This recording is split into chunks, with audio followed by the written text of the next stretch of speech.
para el Yemboé. Virgencita Santa, recuerdo que un día con salmo en los labios hasta ti llegué, y allí de rodillas en tu santuario, con fervor creyente como un peregrino yo también oré. Oh Virgencita de los milagros, tú que eres buena, oye mis ruegos, vengo a pedirte que tus perdones lleguen a mí.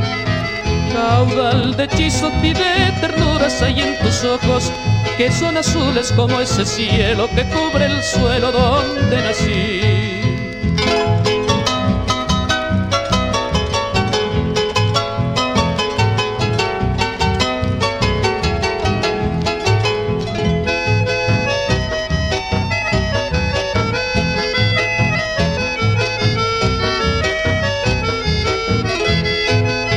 Como en un misterio de leyenda sacra, de un tiempo remoto que no ha de volver, evoco tu imagen, que es la de mi raza, de estirpe serrana, virgencita india de Caacumbé.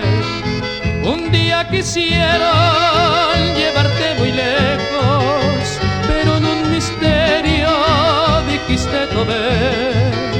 Desde entonces ciego, creyente y sincero, tu pueblito humilde, Virgencita Santa, se postró a tus pies.